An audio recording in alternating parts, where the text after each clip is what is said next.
All right, been made. Today is Thursday. It's April 6th. Welcome to the Dog Walk presented by Barstool Sports. We're back again. Chief, welcome back.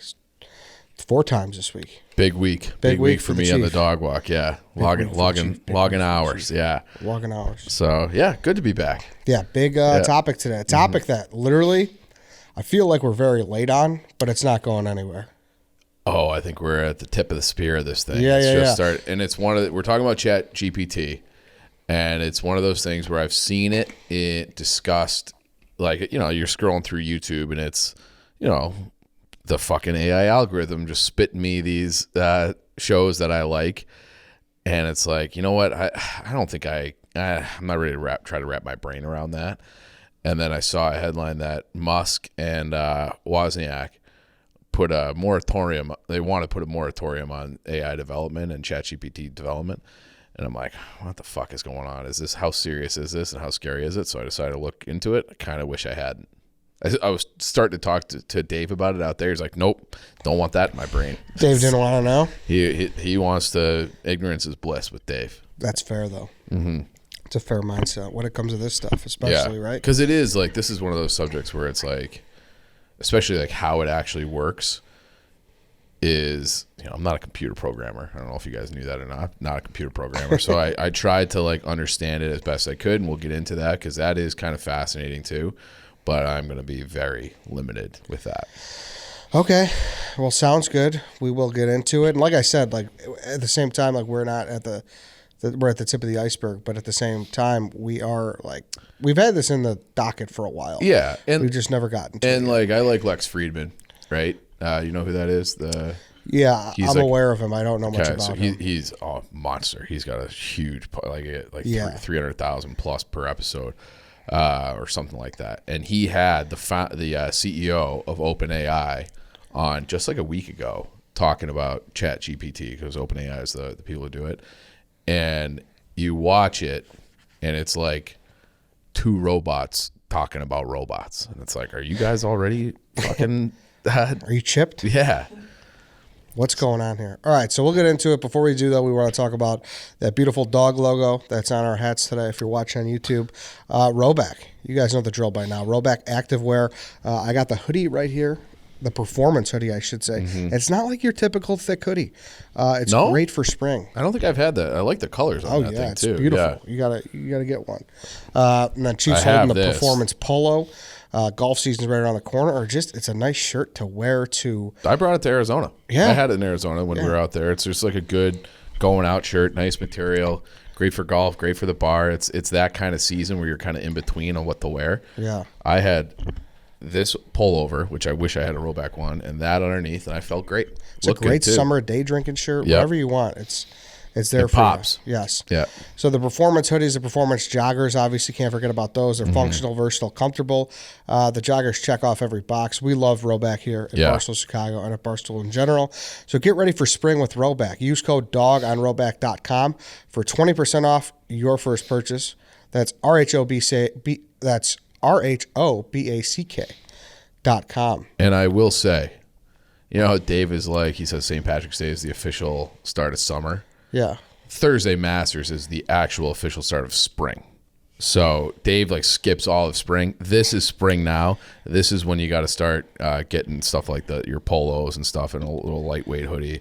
Get you through to actual summer. Agreed. So get that, RHOBACK.com, 20% off all. Oh, performance. Shit. 20% off? Yep. Okay. And they put a cap on that, so you got to act fast. Yeah. That won't last through tomorrow. So make sure you're getting it in ASAP. Yep. All performance hoodies, joggers, and polos with code DOG, RHOBACK.com. And Father's Day will be here before you know it. Yes, too. So great Father's Day. Yeah, so 20% off, promo code DOG. Get on that. Get on it. All right, Chief. What do we have today with ChatGPT? Where do we start, I should say? Brother, it's gonna. We'll get a little nitty grittier as best I can, but I had no idea that this was the fastest growing platform ever. This ChatGPT 4, okay? So it came out in the fall, and within 60 days, it had 100 million users. Wow. 100 million users.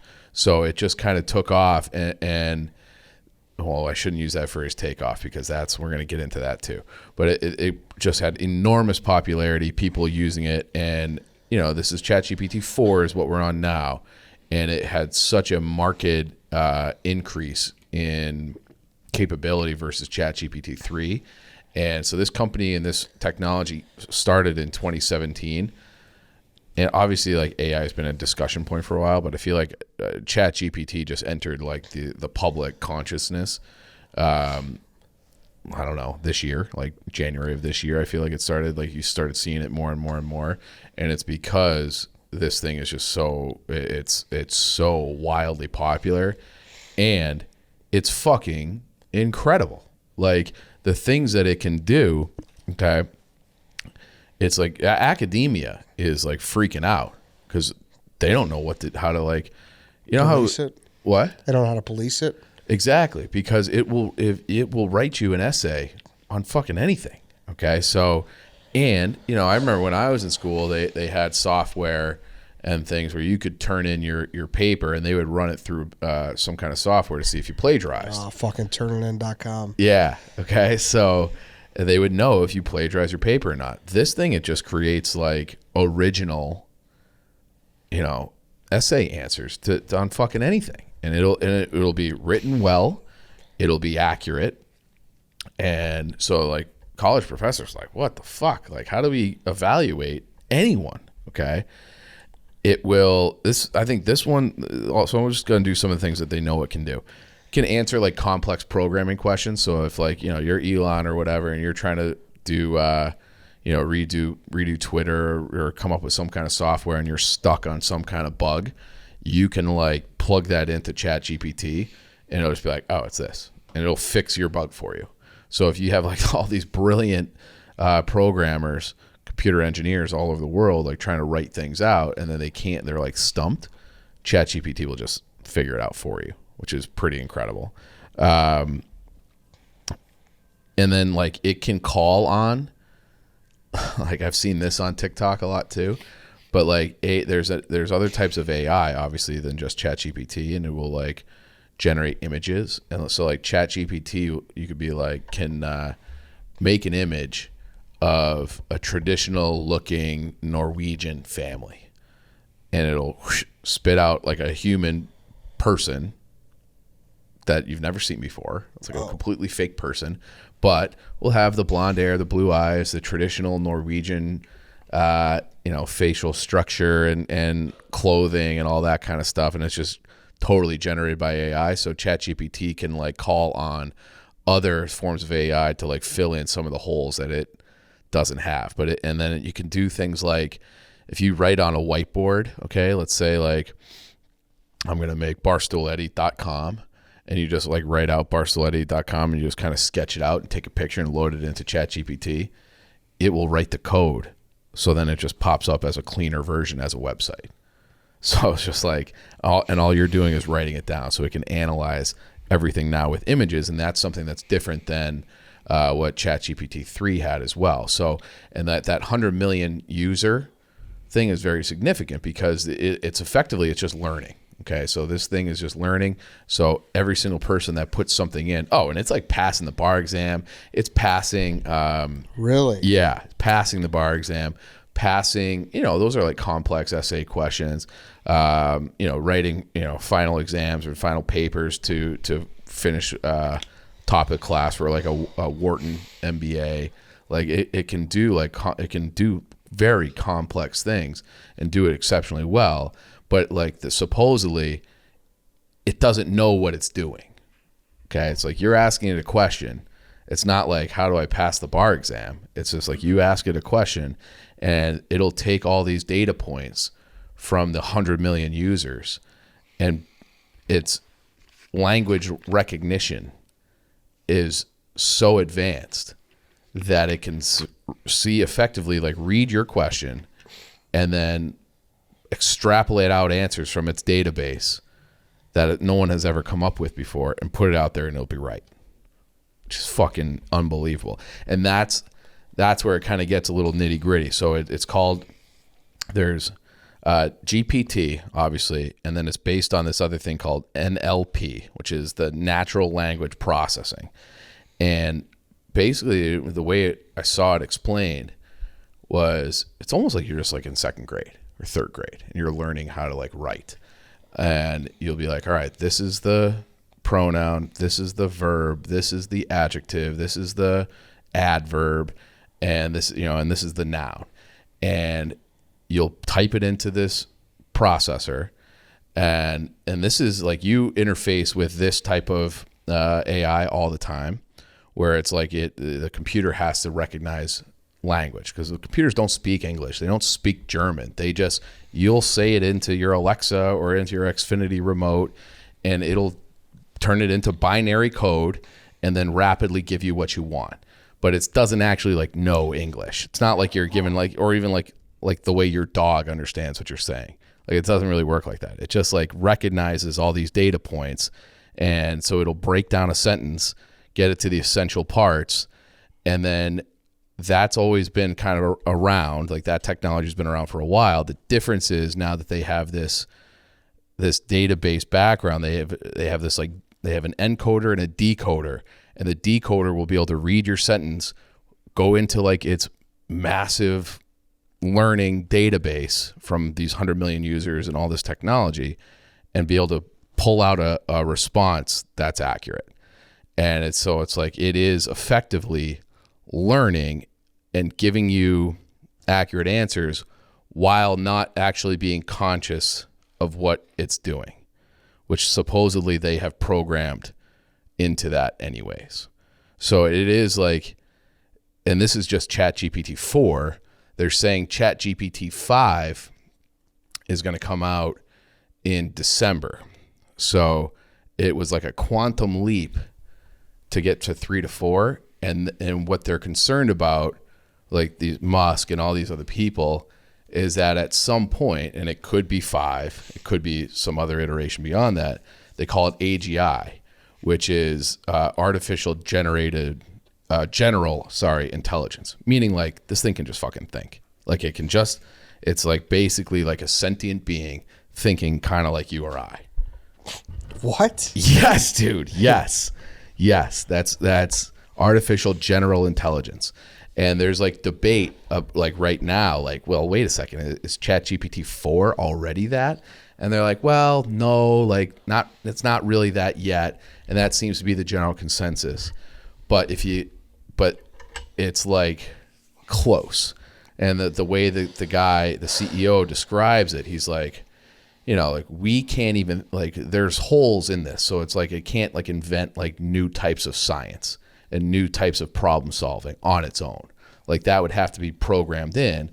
And he's like, we're thinking about how it could do that. Like, like could it come up with, there's like theoretical mathematics and physics and things like that, where it's like you just need like an Isaac Newton type guy to come along and think of something that nobody else has thought about before.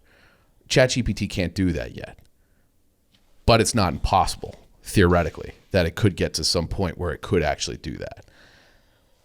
You look like you have something to say. So, at what point could this thing like take control of like something? It's a great question. That's what I mean. Like, I'm thinking this is like, glad. Well, I don't. Is it a great question or is it stupid? No, I think it's a good question. I'm thinking of like that. You're thinking Terminator. Yes, but more so the villain in Ninja Turtles. Shredder? No. Oh, the brain. Yes, the brain. The brain, yeah. I'm thinking of the brain. Dude, I don't know. Like, the brain was an actual brain. It was just like inside a robot body. But yeah, that is a thing. And one of and the reason why I feel like people are freaking out more than they have historically about AI is because AI has always been a threat, and it's not just AI, but like any sort of automated anything has always been a threat to blue collar jobs. And it's like, like the media and academia, like, well, that's just blue collar jobs and people have to adjust and find new things because it doesn't really impact them. This is like the first one that could impact them. And it's like, you're already seeing it. Like, it'll spit out, if you give it, like, you feed it tweets and you could set the tone to like positive, negative, neutral, it'll write you a New York Times quality article. Like, it will literally do that. So it could put journalists like out of work. It's supposedly it can like write jokes in the style of particular comedians. It can write music. It can do like, it can come up with original music. It's seemingly like it has creative power, and creativity has always been something that has been associated with nothing but human beings. Do you have to pay for it? You can pay for it, like a subscription, but right now it's free. It's open source. Like they want people using it, but when you try to log on to use it now, it just says, hey, like we're at capacity. So really, yeah, because I tried. I was like, I was gonna fuck around with it, but I couldn't get in. So I was doing some random stuff with it like a couple weeks ago. Okay, so maybe it's even since then, or people have logged off or whatever. But if you try to go to ChatGPT right now, yeah, it doesn't. Yeah, you're blocked out. So, but yeah, it is, and it is like it's so good now. So like I wrote down an example of which I think makes sense, because it can understand like tone and like frame of reference. It's not just like words. So it'll be like if you're like, I took a shot in the bar, it'll know that you're talking about a shot of alcohol. But if you're like, I took a shot to the face, it'll know you're talking about like physical violence. So like it's like all the words are like basically the same. You're changing one little part of the sentence. And historically, like a computer they would be like, wait, what? This is all, like they wouldn't be able to like differentiate it, because there are so many reference points and data points and users, and they have so much background of like language that it knows like this type of shot versus a basketball shot versus a gunshot versus based on context clues like within the sentence. Like it's actually learning how to use and manipulate the English language. I mean, there's things that are probably it's very helpful for. Totally. And and I actually like the academia people freaking out about it. I'm actually wondering if this could be like a good thing in that realm, because instead of just like writing some bullshit paper, you're gonna really have to demonstrate that you have a full understanding of the course material. So it might have to change the way we do education and higher education, but I could see a scenario where it makes a change actually for the better, where it's like, no, I actually know this shit soup to nuts, and I'm not just like taking a thing from there, and putting together some bullshit thing so I can get a grade and get a degree and go out and do whatever my job is. I think that is, I think that's possible. Now, is this technology in a fucked up way going to increase human interaction? How would you say? Because if academia is worried, then it means there needs to be more like personal, like one-on-one, or like classroom, like totally. I think that could be no computer, like write it down. The blue books, like when you write your essays. Blue books, the old blue books. Yeah, those are probably. You have to do it. Those are whoever was making those blue books has to be out of business. But they're probably thrilled now. Yeah, if we go back to that, just actual writing or verbal tests where you just have to sit up and it's all speaking and it's discussion based. I think that I think that that's the scary thing about this, is that nobody knows. Yeah. Like no one's ever ventured down this path before or gotten this close, and it's like all unintended consequences. And some of those unintended consequences are good. Some of them are very fucking scary. And like I was kind of getting to that point before, like if you have this AI, and Elon's had been working on self-driving cars, and if you have that en masse for like the trucking industry, shipping industry, you're putting so many people out of work that's been their livelihood, and that is their livelihood, is driving from point A to point B efficiently.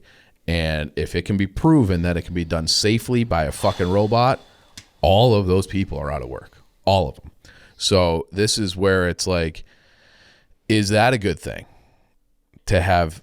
I don't know how many truck drivers are. Probably over 100,000 people in this country. I know it's a big industry. We'll have to get our logistics guy, White Sox Dave, in here for the number. But then you're like, hey, you've been doing this for 25 years. Go do something else, and hopefully that thing's not taken over by AI as well. That to me is a problem. And that's something that China, they've limited automation over there historically because they're like, we gotta keep people busy. We gotta keep people having a purpose. So yeah, we could make this car part or we could make this textile cheaper, and with this automation, we're not doing it. We're gonna have four people working the line because we need people working. Otherwise, we're gonna be sitting around with nothing to do, and that's how you get fucking revolutions and chaos. So China has historically, I haven't read up on that in a long time, but I know that was a thing 10, 15 years ago where, American companies would have factories over there and be like, hey, like we want to bring in this piece of technology where you can cut your workforce by 60% and be much more efficient and make much more money. And the Chinese companies would be like, no, we don't want to do that. No, we'll just keep going the way we are. Thanks. Because it's more important to them to keep people employed. And now that, like I was saying, like it's going to affect white collar jobs. What if you can just get like the next iteration? So they're saying that this iteration, ChatGPT passes the bar. ChatGPT 4 passes the bar. ChatGPT 5, in theory, will get 100%. It'll be like the smartest lawyer ever. So now every single lawyer in the world is like, well, I'm just going to download this fucking app and plug in my problem. You got two AI bots arguing in the courtroom, and they just decide on an answer based upon the laws that are on the books. And so lawyers are out of work. And then I have a friend, one of my good friends is a surgeon, okay? And he was telling me this one time about how there's been insane advancements in robotics for surgery. So instead of him standing over the body, and he still does this too, but he would do it almost like behind a screen, and he's just like moving things and making incisions because you can get it more precise than you could just by using your own fingers.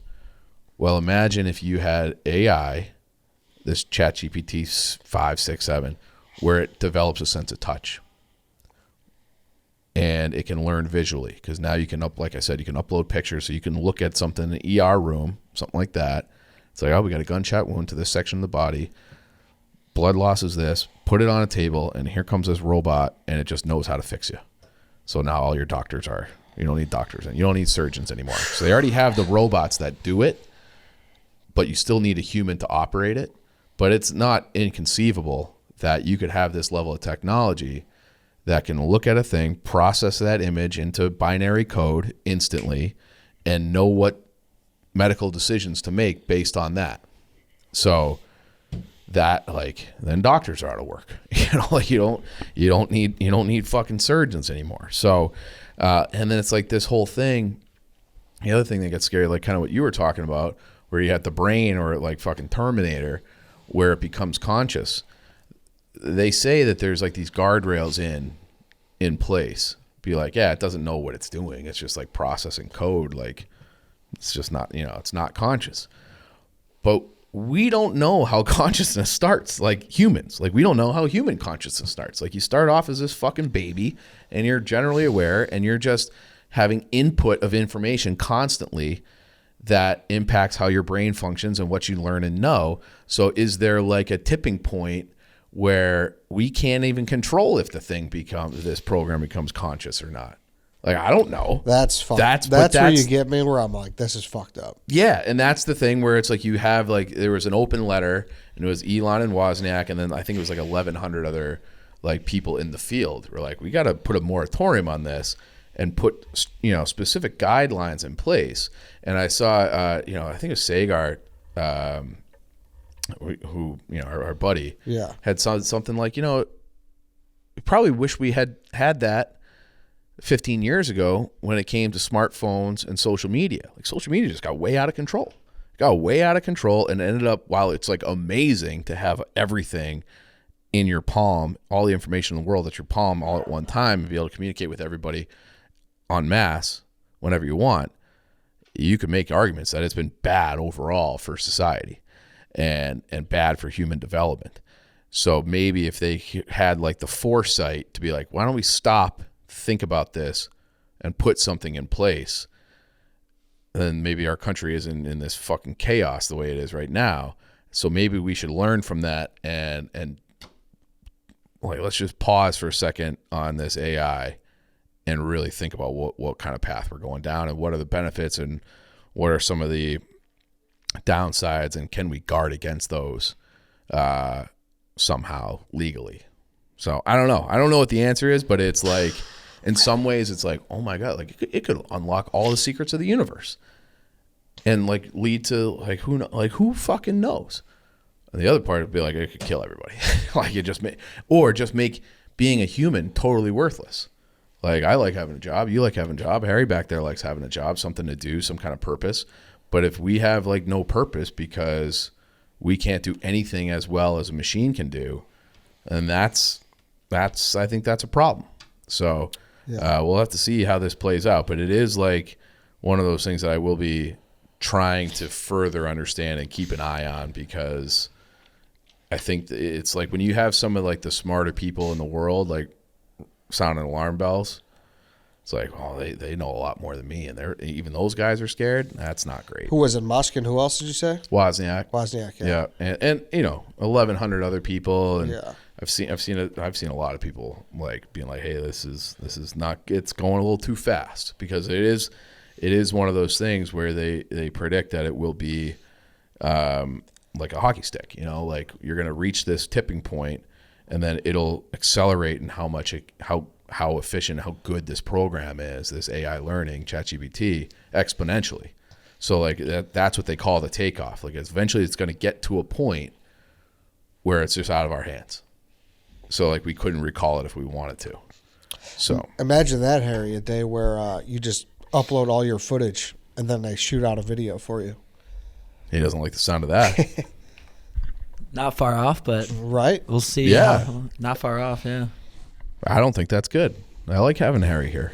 Yeah. I think there's ways where it could be efficient, Totally. But I do think that there is something to that theory where like not all efficiency, like efficient is always like such a positive word. Correct. Yeah. But then it's like on a global scale, if you're so efficient that humans just don't matter, that's not great. Yeah, but like the line got blurred already when everyone was like, fuck doing business here. Like we could make things way cheaper, in a different country, Yeah, and I think that's bad. I think that has ended up being bad too. Yeah, that's what it's good for like a very small minority, but you killed American manufacturing and the American middle class. Yeah, like there should be a balance. Like I'm not saying like, because it's also good for their economy and like, hey, rising tides raise all ships. To a degree. I agree with that to a degree, where it's like, but you also have to do it on your own.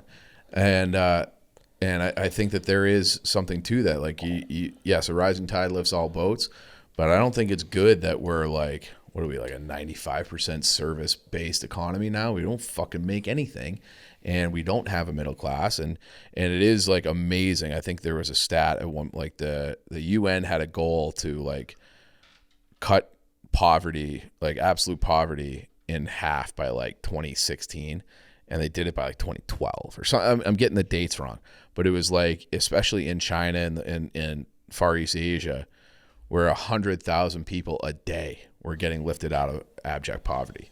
That's incredible. That's amazing. That doesn't happen without some of these trade deals and China coming into like the world stage, and that I think on a global level, that's good, but I don't think it's been good for America necessarily. Yeah, I hear you. Yeah, there should be a balance. Yeah, I don't know what the balance is. I'm not smart enough to know that, but but it feels like that's starting to come back, though. No, it feels like more people are starting to make their stuff here. I think people take pride in things that are made here, but it's also like no one wants to pay like $10,000 for an iPhone. Fucking make it in China, have it for $800. So there's a balance to that too. So if you're doing, weather techs or stuff like that, and you get to stamp that American flag on your American made, well, yeah, I think you like that, and you might spend a little bit more to have it American made, but you're not spending $100. Crazy amount. Yeah. So, But maybe we should. Maybe we should look to find ways to do that. And, we subsidize all kinds of shit all over the world. Maybe subsidize some things here so we can kind of combat the prices. Again, I'm spitballing. I don't know the answers, but it feels like there should be some solutions where, and that is one of those things where, you look up like possible concerns. Well, it's like you think there's a 1% now. Imagine where it's like you have like this OpenAI got bought by Microsoft, right? They're not concerned about the fucking middle class and the truck drivers and the, yous and me's and Harry's. Like, they're just trying to maximize efficiencies. So if they whack all us out, and then there's not even a 1%, it's a 0.001%. It's whoever's pulling the trigger on some of these things where they can just lay off their whole workforce and have even more profits. And who says that's necessarily a good thing? Because then you also have to buy, then you get into like you better just have a universal basic income, because all those rich people need a consumer base here to buy their shit. And if they are not making any money because everybody has been laid off because ChatGPT and these AI things took their jobs, well, then you have to give them money to keep the consumerism going. It's like there's so many layers to this thing where it's very unnerving, I would say. It's going to be a very disruptive thing. I don't know how it plays out, but it feels like we are just now, like this is like step one, and I feel like it could be great, could be very, very bad. Yeah, we'll see. Yeah, we'll see. I mean, because also you don't know who is involved, if they're going to grease the right people to keep it afloat, or if the other people who are trying to shut it down have different motives in mind. There's a lot of different things. They're not in on it. Yeah, exactly. Yeah. So it's like, we gotta like stop it. Bad. Yeah. So that's like another thing. It's kind of like politics where you just don't know who to believe. Well, and Elon, except for basic stuff where it's like, that's not good. Right. That doesn't sound good for society. Right. But Elon was like one of the original. I don't know, founder's probably not the right word, but he was involved with OpenAI, the company, and then he's like, I don't like the direction this is going, I'm out, supposedly. So, but maybe there was more behind the scenes there that, he's motivated by something he's not saying, on the surface. You don't know. You can't fucking trust anybody. It sucks. You can't. Yeah. It's tough. All right, then. We could cut it off there. Thank you, Chief. That's ChatGPT. Crazy topic. I think the next movie watch, I think people like that. That was great. I don't know who it's going to be with, but we're going to do Rambo First Blood. Have you ever seen that? I feel like I've only seen the third one where he's in Afghanistan. The third Rambo? Yeah, he's in Afghanistan. I've never seen any of them. I think I've only seen the third one, so I don't know what the second one's. Vietnam, right? Rambo First Blood? I think it's Vietnam. I don't know. I definitely remember he was like fighting the Russians alongside like Bin Laden and stuff in the third one. Really? Yeah. So go check out Rambo. I believe it's on HBO Max, Rambo First Blood, and we're going to be recapping that next week, so something to look out for. I enjoyed that episode a lot last week, and I think a lot of people did as well, so we're going to keep chugging those along and see how they go. All right, everybody, thank you for listening today. Thank you for listening this week. That's it. We will see you all on Monday.